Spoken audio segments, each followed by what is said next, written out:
آپ نے پچھلی ویڈیو میں دیکھا تھا کہ اسکندر کس طرح پوری دنیا فتح کرنے نکلا، کتنی ذہانت، بہادری اور جذبے سے ایران کو فتح کیا۔ اس کے بعد اسکندر نے مصر کا رخ کیا۔ اسکندر کو کون سا خط ملا جسے پڑھنے کے بعد آدھی سلطنت کا وعدہ کیا جا رہا تھا؟ کیا اسکندر اس پیشکش کو قبول کرے گا یا پھر نہیں؟ اسکندر نے کس مقصد سے مصر کا رخ کیا اور کن قلعوں کو فتح کیا؟ میں ہوں آپ کا دوست اور آپ دیکھ رہے ہو دیکھو سوچو سمجھو۔ کون تھا اسکندر؟ اس سیزن کی یہ دوسری ایپیسوڈ ہے اور یہی سب کچھ ہم دکھائیں گے۔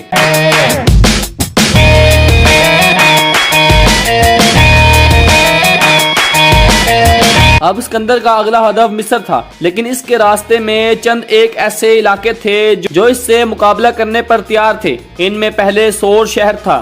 سور والوں کو جب پتہ چلا کہ اسکندر ان کی طرف بڑھ رہا ہے تو اپنے قلعوں میں محصور ہو گئے۔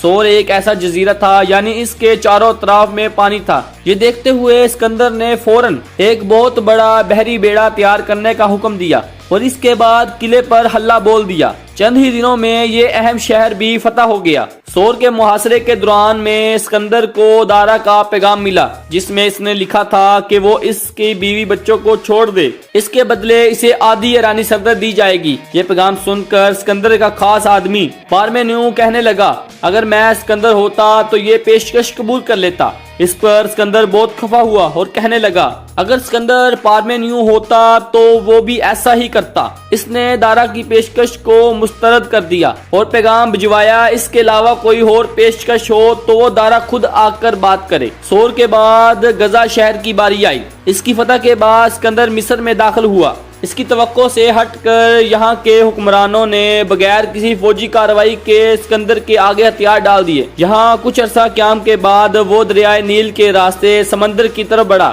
اور ایک مناسب جگہ پر پڑاؤ ڈالا اور ایک نئے شہر کی بنیاد رکھی۔ اس قدیم شہر کا نام اسکندریہ ہے اور یہ آج بھی مصر کے اہم ترین شہروں میں شمار کیا جاتا ہے۔ 331 میں اسکندر نے پھر مشرق کی طرف پیش قدمی کی۔ اس نے سب سے پہلے عراق کا مشہور دریائے فرات عبور کیا اور قدیم شہر نینوا کے قریب گوگا میلا کے مقام پر اس کا سامنا شہنشاہ ایران کی عظیم عالی شان فوج سے ہوا۔ نینوا وہی شہر ہے جہاں حضرت یونس علیہ السلام پیدا ہوئے۔ بعض تاریخی دانوں کا یہ خیال ہے کہ گوگا میلا کی جنگ میں دارا کی فوج میں کم و بیش 10 لاکھ پیادے تھے، 40,000 سوار، 200 تلوار باز رت، بیل گاڑی کی ایک قسم، 15 ہاتھی اور بے شمار یونانی سپاہی تھے۔ دارا کی لڑائی کے لیے مقام کا انتخاب بھی بڑی دیکھ سوچ کے کیا تھا۔ اسے معلوم تھا کہ رت اونچی نیچی جگہوں پر نہیں چل سکتے، اسی لیے اس نے ان کے لیے ایک مخصوص جگہ پر زمین کو بالکل ہموار کر دیا۔ اپنے سے 20 گنا بڑے فوج کو دیکھ کر بھی اسکندر نہ گھبرایا،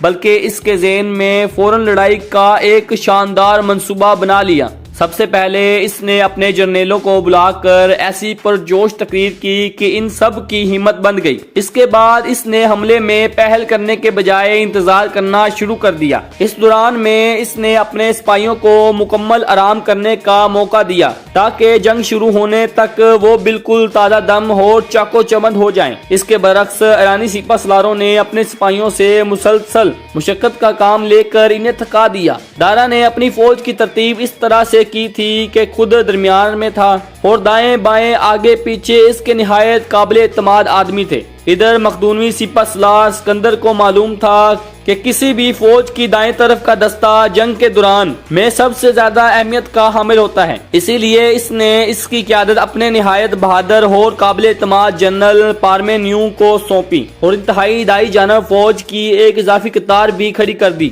تاکہ کسی اچانک حملے کی صورت میں زیادہ دیر دفاع کیا جا سکے۔ لڑائی شروع ہوئی تو دونوں فریقین کو اپنی فتح کا مکمل یقین تھا۔ اسکندر کے پاس نہ صرف اچھا ذہن تھا بلکہ اس کے پاس اچھے ہتھیار بھی تھے۔ وہ پہلے بھی ایرانیوں پر فتح حاصل کر چکا تھا، یہی بات اس کے اعتماد کا باعث تھی، اور دوسری جانب دارا کو تعداد کی برتری کی وجہ سے فتح کی امید تھی۔ لڑائی کا آغاز دارا کی طرف سے ہی ہوا اور اس نے سب سے پہلے اپنے رت روانہ کیے۔ اسے پورا یقین تھا کہ یہ دشمنوں کی فوج میں کھلبڑی مچا دیں گے، لیکن جب اس نے دیکھا کہ مقدونوی سپاہی بڑی مہارت سے اپنا دفاع کر رہے ہیں تو اس نے پیادوں پیادوں کو وار کرنے کا حکم دیا اور یہی اس کی سب سے بڑی غلطی تھی اور اسی کی توقع اسکندر کر رہا تھا۔ پیادوں کو تو اس وقت استعمال کیا جاتا ہے جب لڑائی آخری مراحل میں ہو اور دشمنوں پر آخری وار کرنا ہو۔ پھر کیا تھا، پیادوں کی حرکت آتے ہی ایرانی فوج کی ترتیب بالکل ہی ختم ہو گئی اور ان کی صفوں میں خلا آ گیا۔ یہ دیکھتے ہی اسکندر نے اپنے نیزہ برداروں اور مقدونوی جتھے کو